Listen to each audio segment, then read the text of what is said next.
Meredith Gorman here, and are you still not subscribed to Matt's channel? Well, if you're not, hit the subscribe button because he's giving out free picks each and every week. Hope you have a good rest of your day. UFC 325 back in the land down under, as they call it in Australia. Volk versus Lopez 2. A rematch nobody really asked for, but either way should be a fun fight. And we have a lot of fun fights, a lot of good matchmaking, in my opinion, on this card.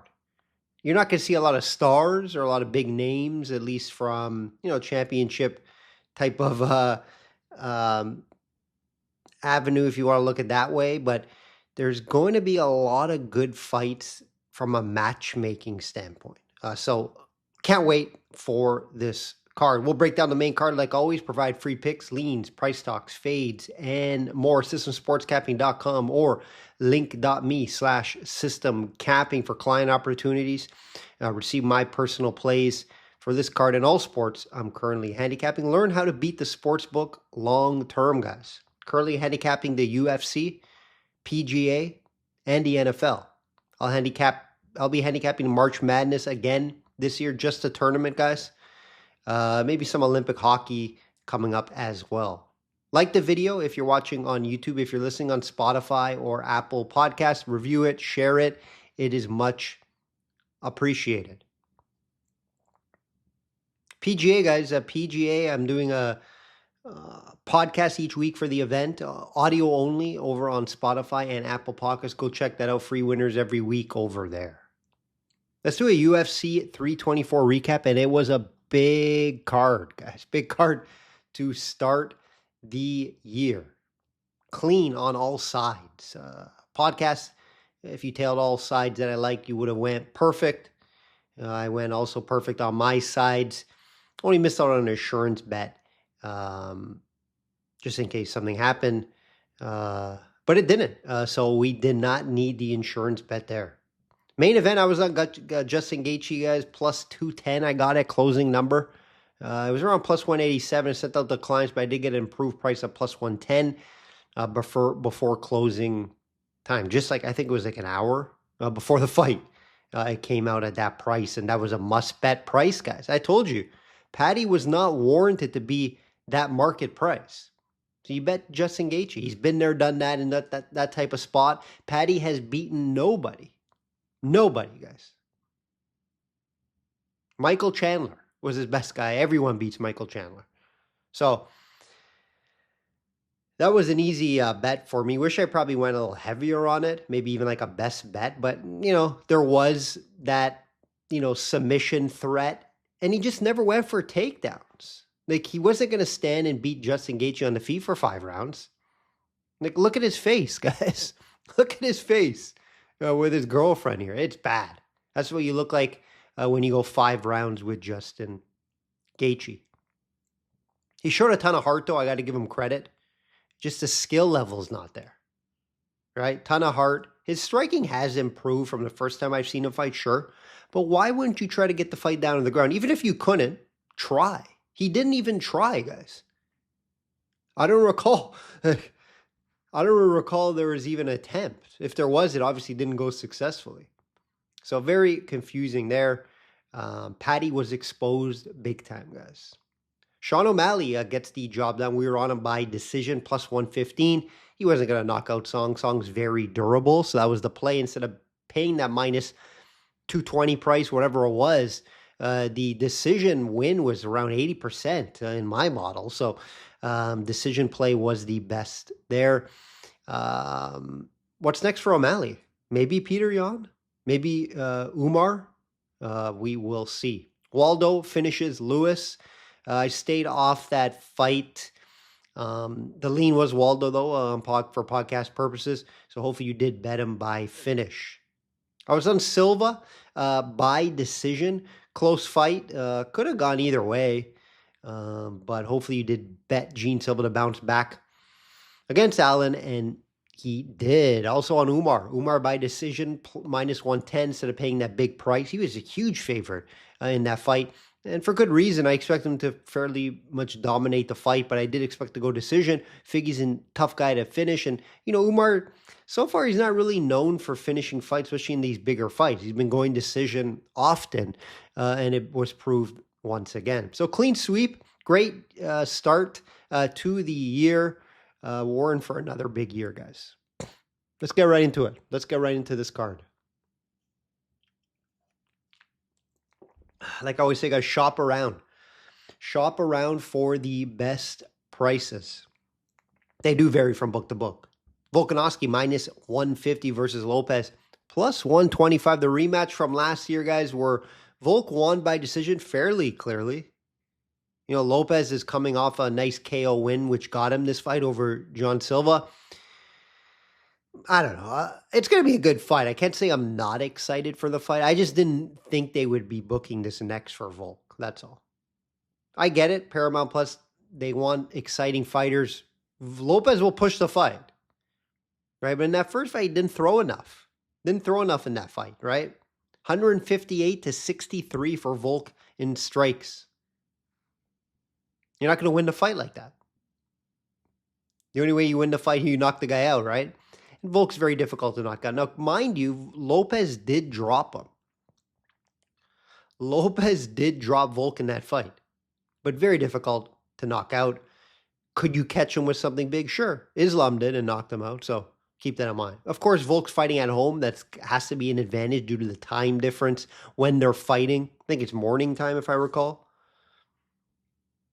Couple concerns, though, of course, with Volk. And that's what I mentioned in the Islam fight. That's why I bet Islam in those fights.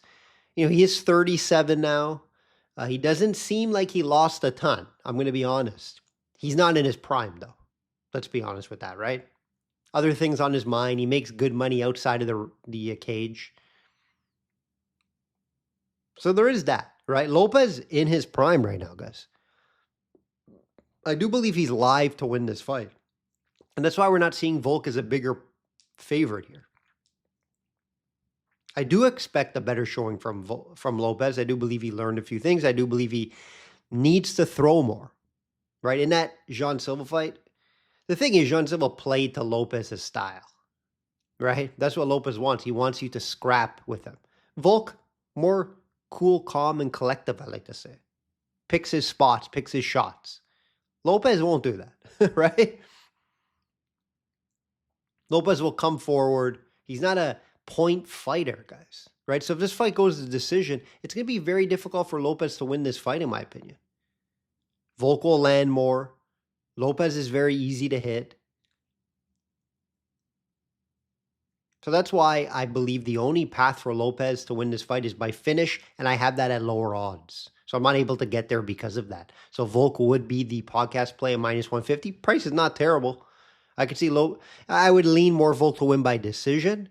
Lopez is very difficult to bet, so you can improve the price there. But Volk will be the play. Lopez is live here, guys. I'm not writing him off here. I do believe if he bounces back and he's perfect in this fight, throws more, maybe tries to mix in some wrestling, try to get into grappling. I do believe he has a grappling advantage against Volk. Not wrestling, grappling specifically. I just don't know if it's the best matchup for Lopez. We saw what happened already, right? 49-46. Right? It's hard for me to bet Lopez here with any confidence. So if I were to bet the fight for clients, I haven't as of yet, it would be Volk, maybe Volk by decision. Hooker. What's the co-main? Hooker. Wow. Dan Hooker, obviously fighting at home. Give him the co-main. Why not, right? I know he's New Zealand, Australia, but he fights out of Australia, whatever it is. But plus 275, guys, on Dan Hooker versus Saint Denis, minus 350. Value alert right away. Value on Dan Hooker, plus 275, guys. I had Saint Denis minus 200 on when I did these odds. This is crazy. Big price here on the Frenchman. Definitely value on Hooker. If you're a value better, you bet Hooker at plus 275. Very similar to the Gaethje fight. Now, if this fight stays on the feet and they just decide to swing and bang like Saint Denis did with Poirier, Hooker's very live to win this fight. The question is, will Saint Denis fight stupid? We've seen him before fight stupid, and he lost because of that. Or will he just be smart, take down Dan Hooker, and out grapple him, out wrestle him?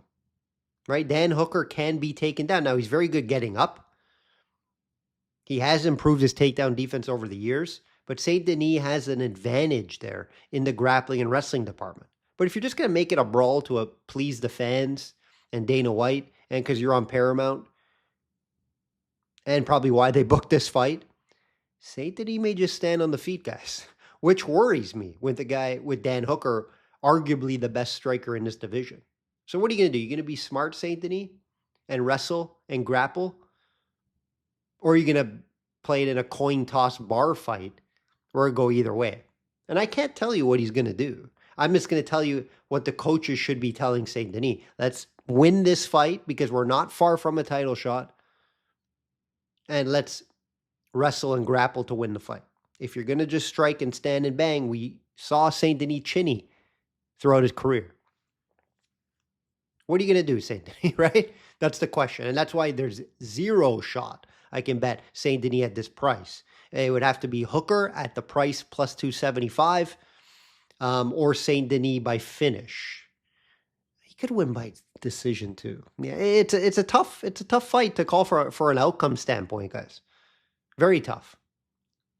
But I lean more that there will be a finish in this fight for sure. Both guys are going to be coming forward. Hooker can be finished as well. Saint Denis obviously can be finished. So yeah, the under 2.5 rounds, fight doesn't go the distance, and someone finishes the fight would be my assumption here. And I'm going to lean Saint Denis gets it done.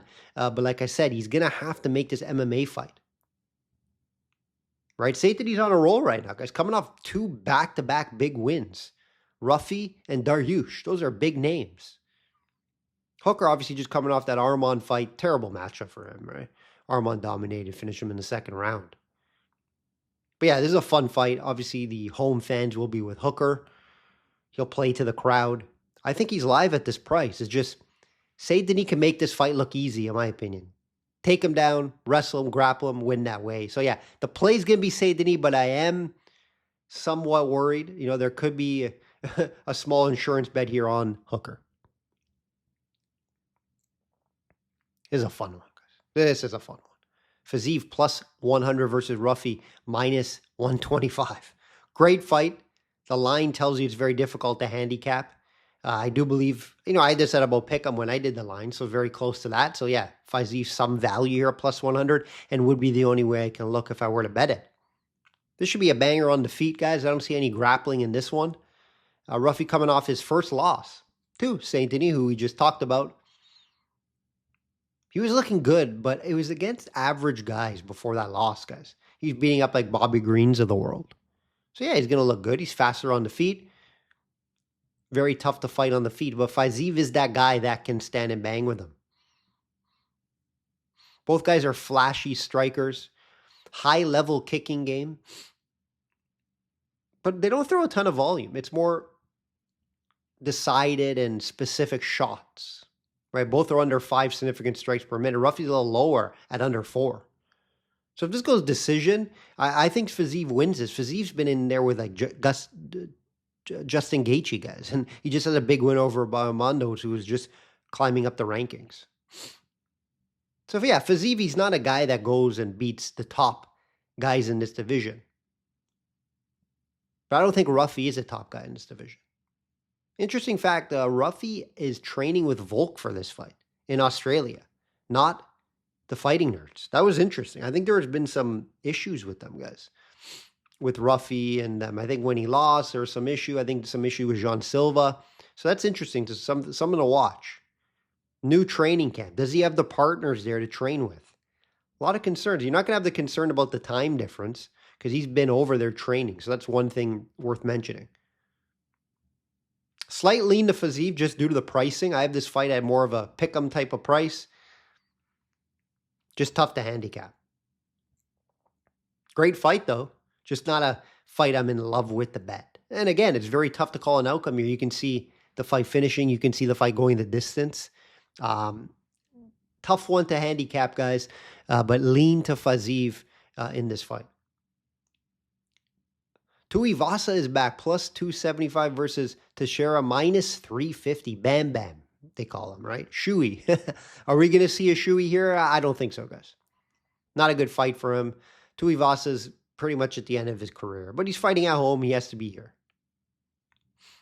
Now, Teixeira, people were talking about him being maybe the next heavyweight title shot guy in a year or two.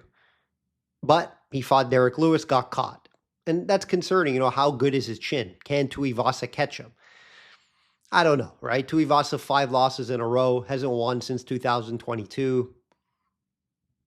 Teixeira is going to be much bigger than him. 4 or 5 inch reach. Tuivasa has struggled versus bigger guys. I kind of would be surprised if Tuivasa wins because his only path is to catch him, to catch Teixeira. Teixeira will have a lot more volume than him. I would be kind of surprised. So you have a low level. It's a low odds, right? When you say the only path for Tuivasa to win this fight is by knockout. See, odds drop tremendously.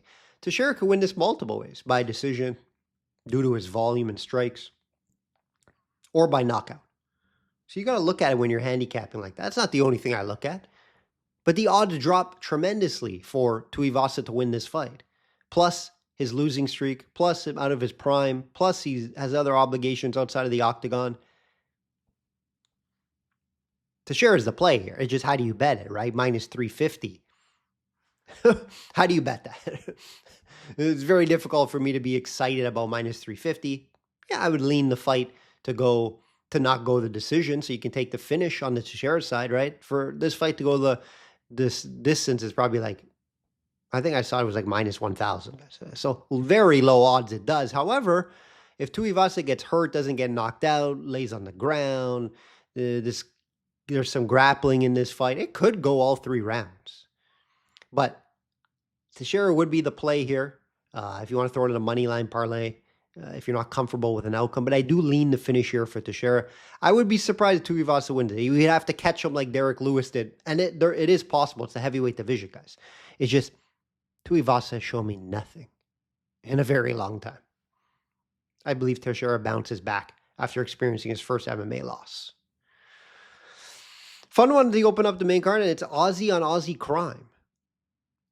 Solid Clid minus 1,200 versus Malarkey plus 700, guys. Right? It's the old guard versus the new guard in Aussie MMA. I get it, right? I get why he's a big favorite. Obviously, I wouldn't price it like this. Malarkey's a veteran. Maybe he decides to tries to grapple, wrestle, make it ugly. It's just the chin problems, guys. He's been finished 6 times. Very difficult for me to see Malarkey at this price as of any value. But how do you bet Solid Clid? You can at minus 1,200, but you can approve the price big time by finish. Now, yeah, sure, it could go decision. Malarkey maybe decides to try to grapple, wrestle, make it ugly, and avoid a fire fight, which would probably slow down this fight, and it could go to decision. But I would look at Solid Clid to win by finish. You can approve the price tremendously. Right, I have him finishing this fight around 70% of the time. 65. So Malarkey's just durability concerns. But if he fights like a veteran and slows down the fight, there's a shot it could go decision. But Solid Clid will be the play here. No surprise, guys. Aussie on Aussie crime to start this main event. Main card. And yeah, I'm looking forward to the fight. But yeah, he'll be the play for podcast purposes. Could sneak onto my client card as an outcome, of course, by finish. Like I always say, guys, bet smart and know your limits. Enjoy this card. Check local listings for times. Well, it's on Paramount, so yeah, it should be 9 p.m. Eastern time for this card. Enjoy the fights.